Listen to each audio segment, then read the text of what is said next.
ഈ കഥാപാത്രങ്ങളുടെ മാനസികാവസ്ഥയും ഒക്കെ തന്നെ ചിന്തോദീപകമായി എഴുത്തിലേക്ക് കോറിയിടാൻ എം ഡിക്ക് വല്ലാത്ത വൈഭവം ഉണ്ടായിരുന്നു. മഞ്ഞെന്ന് പറയുന്ന വിമല ടീച്ചറിൻ്റെ മാനസിക സമസ്യകൾ ചിത്രീകരിച്ച ഈ നോവലിൻ്റെ അവസാനം വരും വരാതിരിക്കില്ല എന്ന കാവ്യാത്മകമായ വാക്കുകളാണ് അദ്ദേഹം നോവൽ എഴുതി അവസാനിപ്പിക്കുന്നത്.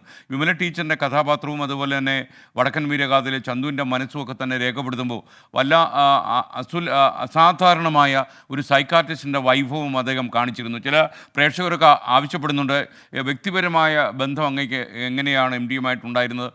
എനിക്ക് അത്ര കൂടുതൽ ബന്ധങ്ങൾ അദ്ദേഹവുമായി ഉണ്ടായിരുന്നില്ല. അദ്ദേഹത്തിൻ്റെ എഴുത്തിൻ്റെ ലോകമല്ലാതെ, അദ്ദേഹത്തിൻ്റെ കഥകൾ വായിച്ച പരിചയമല്ലാതെ, അല്ലെങ്കിൽ നിളയുടെ ഈ എഴുത്തുകാരൻ, കൂടല്ലൂരിൻ്റെ ഈ മഹാ എഴുത്തുകാരൻ, ചില സുഹൃത്തുക്കളിലൂടെ അല്ലെങ്കിൽ അദ്ദേഹത്തിന് ഇഷ്ടമുള്ള ചില ആളുകളിലൂടെ അദ്ദേഹം ജീവൻ വെച്ച് എഴുന്നേറ്റ് വരുമായിരുന്നു. അതിലൊരാളായിരുന്നു അക്കിത്തം.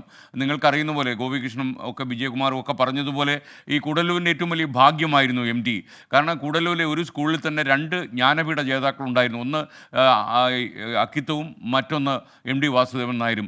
എം ഡിയോട് വല്ലാത്ത അടുപ്പവും അതേപോലെ ഒരു നാട്ടുകാരൻ്റെ ബന്ധത്തിനപ്പുറം കവിതയെ അങ്ങേയറ്റം സ്നേഹിക്കുന്ന ഒരു എഴുത്തുകാരൻ്റെ സാമീപ്യമൊക്കെ അക്കിത്തത്തിന് അനുഭവപ്പെട്ടിട്ടുണ്ട്. നിരത്തിൽ കാക്ക കൊത്തുന്നു ചത്ത പെണ്ണിൻ്റെ കണ്ണുകൾ എന്നെഴുതിയ അക്കിത്തത്തിൻ്റെ കവിതയുടെ പുതിയ കാലപ്രവേശത്തെക്കുറിച്ചൊക്കെ എം ഡി പലപ്പോഴും സംസാരിക്കുമായിരുന്നുവെന്ന് തൃശ്ശൂർ ആകാശവാണിയിലെ ഇടത്താവളങ്ങളിൽ ഇടനാഴിയിൽ വെച്ചൊക്കെ അക്കിത്തം പറയുമായിരുന്നു. എം ഡി വാസു എന്നായിരുന്നു അദ്ദേഹം എപ്പോഴും പറയുക. വാസുവിൻ്റെ ഓരോരോ തമാശകൾ എന്നൊക്കെ പറഞ്ഞ് അദ്ദേഹത്തിൻ്റെ സ്വകാര്യ ജീവിതത്തിൽ നിന്നുള്ള ഒരുപാട് കാര്യങ്ങൾ പറയുന്ന ആളായിരുന്നു അക്കിത്തം. ചില ആളുകളൊക്കെ പറയാറുണ്ട് എം ഡി കുറച്ചേ സംസാരിക്കൂ എന്ന്. എന്നാൽ അക്കിത്തം പറയുന്നത് അങ്ങനെയല്ല. അദ്ദേഹത്തിൻ്റെ മനസ്സിൻ്റെ ഇഴയടുപ്പമുള്ള ആളുകളോട് അദ്ദേഹം വളരെ വാചാലമാവുകയും ഒരുപാട് സംസാരിക്കുകയും ചെയ്യുമായിരുന്നു. പ്രത്യേകിച്ച് അദ്ദേഹത്തിന് ഏറ്റവും ഇഷ്ടപ്പെട്ട ലോകം സർഗ്ഗജീവിതം തന്നെയായിരുന്നു. സാഹിത്യത്തിൻ്റെ ലോകത്തേക്ക് കയറിയാൽ പിന്നെ എം ഡി വാചാലനാകും.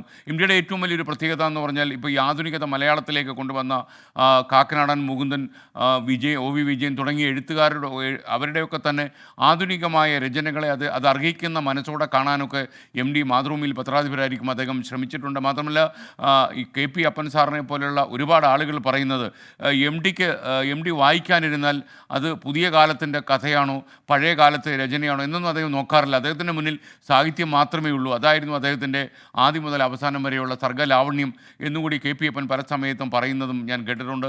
ഏറ്റവും അദ്ദേഹത്തെക്കുറിച്ച് എന്നോട് സംസാരിച്ചിട്ടുള്ളത് ശോഭന പരമേശ്വരൻ നായരാണ്. അദ്ദേഹം ഒരുപക്ഷെ മുറപ്പെണ്ണ എന്ന സിനിമ അതുപോലെ മറ്റു ചില ചലച്ചിത്രങ്ങളിലേക്കൊക്കെ തന്നെ എം ഡി വരാൻ പ്രധാനപ്പെട്ട കാരണക്കാരൻ ശോഭന പരമേശ്വരൻ നായരായിരുന്നു.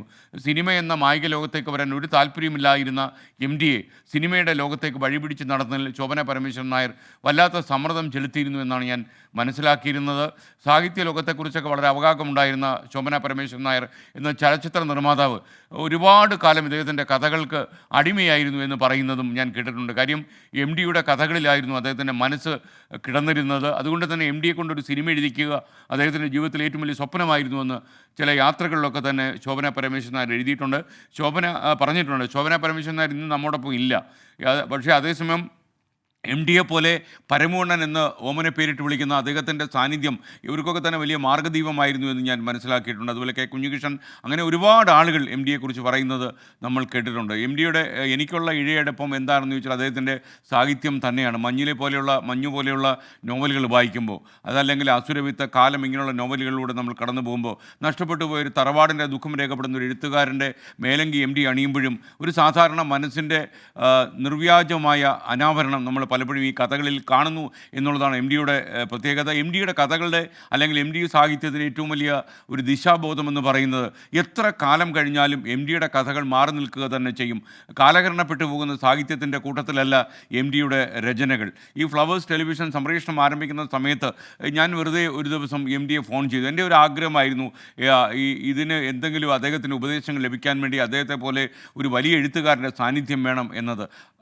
അദ്ദേഹം ഫോൺ എടുത്തിട്ട് നിങ്ങൾ നന്നായി ചെയ്യുന്നുണ്ടല്ലോ, ചെയ്യൂ, ഞാൻ എപ്പോഴും ഉണ്ട് എന്ന രീതിയിൽ അദ്ദേഹം വളരെ പ്രോത്സാഹനജനകമായിട്ടാണ് പറഞ്ഞത്.